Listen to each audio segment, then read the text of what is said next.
So hey guys, this is your Shukla and you are watching education site. तो आज के इस वीडियो में मैं आपको बताने वाला हूं कि जेई मेन 2022 की रजिस्ट्रेशन प्रोसेस में आपको क्या-क्या डॉक्यूमेंट्स लगने वाले हैं। ये एक काफी इंपॉर्टेंट वीडियो है क्योंकि मैंने बहुत बार ऐसा देखा है कि बच्चे जेई मेन के रजिस्ट्रेशन के टाइम पे मिस्टेक कर देते हैं और उसका जो खामियाजा है वो उन्हें काउंसलिंग के टाइम पे भुगतना पड़ता है। फॉर एग्जाम्पल, मान लो रजिस्ट्रेशन के टाइम पे मैं अपना कैटेगरी सर्टिफिकेट नहीं लगाता हूं, मैं जनरल ईडब्ल्यूएस से हूं। उस समय पे मेरे पास हो सकता है कि कैटेगरी सर्टिफिकेट नहीं हो या फिर मेरा रिन्यू नहीं हुआ हो या फिर कहीं किसी प्रॉब्लम की वजह से मैं उसे ना लगा पाऊं।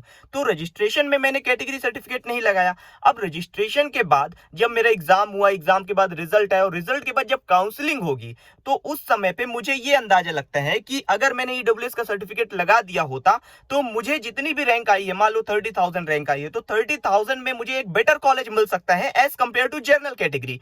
ठीक है, क्योंकि कैटेगरी सर्टिफिकेट आपने नहीं लगाया। तो अब आप जेई मेन में जनरल कैटेगरी में कंसीडर किए जाओगे। आपका जो रिजल्ट आएगा जेई मेन का, उसमें आपकी सिर्फ सीआरएल रैंक लिखी होगी, आपकी कैटेगरी रैंक मेंशन नहीं होगी अगर आपने कोई भी कैटेगरी सर्टिफिकेट नहीं लगाया है। तो फिर आप जब काउंसलिंग होगी एनआईटी, ट्रिपल आईटी, जीएफटीआई और आईआईटीज के लिए, तो उस समय पे आप अपना कैटेगरी सर्टिफिकेट नहीं लगा सकते हैं। आप जनरल कैटेगरी में ही कंसीडर किए जाओगे, भले आपके पास ईडब्ल्यूएस का सर्टिफिकेट हो या ओबीसी का हो या फिर आप किसी भी कैटेगरी का एससी, एसटी, पीडब्ल्यूडी। ठीक है, तो कहने का मतलब यह है कि जो डॉक्यूमेंट्स लगेंगे आपके रजिस्ट्रेशन के टाइम पे वो काफी इंपॉर्टेंट होंगे। और काउंसलिंग के टाइम पे अगर आप सोचो कि मैंने कैटेगरी सर्टिफिकेट रजिस्ट्रेशन में नहीं लगाया था, काउंसलिंग में लगा लेता हूं, तो ये पॉसिबल नहीं हो पाता है। इस बात का ध्यान रखिएगा। तो ये काफी इंपॉर्टेंट वीडियो है। पहले मैं आपको बता देता हूं कि क्या क्या डॉक्यूमेंट्स लगेंगे। हालांकि कुछ पहाड़ नहीं लग रहा है, ठीक है, छोटे छोटे डॉक्यूमेंट्स ही हैं, जिसमें सबसे पहले आपका कैटेगरी सर्टिफिकेट नहीं है तो अभी रजिस्ट्रेशन स्टार्ट नहीं हुए हैं, रजिस्ट्रेशन के पहले ये वीडियो मैं बना रहा हूं, तो आप अपना कैटेगरी सर्टिफिकेट बनवा ही लो जिसे लगाना है, चाहे ईडब्ल्यूएस का हो, ओबीसी का हो, एससी का हो, एसटी का हो, पीडब्ल्यूडी का हो। कैटेगरी सर्टिफिकेट बहुत इंपॉर्टेंट है। अगर आपको कैटेगरी का बेनिफिट लेना है तो कैटेगरी सर्टिफिकेट सबसे इंपॉर्टेंट है, वो रजिस्ट्रेशन में लगाना ही पड़ेगा। काउंसलिंग के टाइम पे अगर आप सोचो कि अलग से मैं उसे जोड़ दूं तो वो पॉसिबल नहीं हो पाता है। फिर दूसरा इंपॉर्टेंट डॉक्यूमेंट, आपका डॉक्यूमेंट कहें या फिर एक इंपॉर्टेंट पार्ट कहें, जो कि है आपका फोटोग्राफ। आपका जो फोटोग्राफ है वो लेटेस्ट होना चाहिए, प्लेन बैकग्राउंड के अंदर होना चाहिए। फोटोग्राफ के नीचे आपका नाम और आपकी डेट ऑफ, जो जिस भी डेट को आपने फोटो क्लिक किया है उसका डेट मेंशन होना चाहिए। उसमें आपका फेस क्लियर विजिबल होना चाहिए।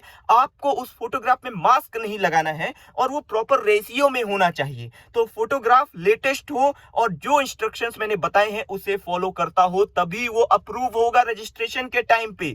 और इसके बाद जो तीसरा इंपॉर्टेंट मेजर डॉक्यूमेंट है वो है आपका सिग्नेचर। जी हाँ, सिग्नेचर भी काफी इंपॉर्टेंट है। अब सिग्नेचर में क्या होता है कि बच्चों को जब अपलोड करना होता है तो वो क्या करते हैं कि सिग्नेचर में अपना किसी भी मतलब जो लाइन वाले कॉपी आता है ना, तो उसमें सिग्नेचर कर देते हैं। उसमें नहीं करना है, सिग्नेचर आपको प्लेन कागज के ऊपर करना है और फिर उसे स्कैन करके अपलोड करना है।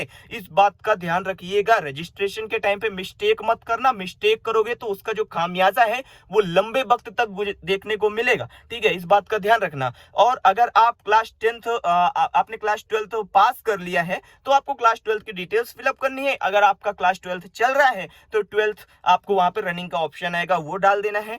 10th में आपका जो भी स्कोर था वो डाल देना है। आपको सेंटर सेलेक्ट कर लेना है, क्या क्या सेंटर में आपको एग्जाम देना है। आपको लैंग्वेज सेलेक्ट करना है। आपको बेसिक डिटेल्स आपको फिलअप करनी होती है। एंड इसके बाद गवर्नमेंट आईडी प्रूफ के लिए आपको आधार कार्ड नंबर देना होता है। आधार कार्ड अपलोड नहीं करना पड़ता। अपलोड करने के लिए कैटेगरी सर्टिफिकेट, आपका फोटोग्राफ और आपके सिग्नेचर, यही 3 इंपॉर्टेंट होते हैं। आपने 12th अगर पास कर लिया है तो 12th की डिटेल्स फिलअप करना। अगर रनिंग में चल रहा है तो वहां पे एक ऑप्शन आएगा रनिंग का, तो वो फिलअप कर देना। बाकी कुछ जेई मेन के फॉर्म में आपको कुछ बहुत बड़ा देखने को नहीं मिलेगा, बेसिक चीजें होती हैं। अगर आप अपना फॉर्म खुद से फिलअप कर रहे हो तो ऑनलाइन आपको बहुत सारे जो सॉफ्टवेयर टाइप में है जो कि गूगल में मिल जाएंगे, उसे आप डाउनलोड करके फोटो वगैरह को रिसाइज वगैरह कर सकते हो, डॉक्यूमेंट्स को स्कैन कर सकते हो एडोबी स्कैनर की मदद से। ठीक है ना, उन्हें जेपीजी फॉर्मेट में कन्वर्ट कर सकते हो। तो बहुत सारी चीजें हैं। अगर आप खुद से नहीं कर पा रहे हो तो कोई दिक्कत नहीं, हालांकि आसान होता है बट कई लोगों के लिए मुश्किल हो जाता है, तो वो साइबर कैफे की हेल्प ले सकते हैं। ठीक है ना, बाकी खुद से जेई मेन का फॉर्म फिलअप कर सकते हैं आप। पेमेंट के लिए आपको मल्टीपल ऑप्शन मिल जाते हैं, उससे आप पेमेंट भी आसानी से कर सकते हैं। ठीक है, यूपीआई वगैरह तक का भी ऑप्शन आता है, तो उससे तो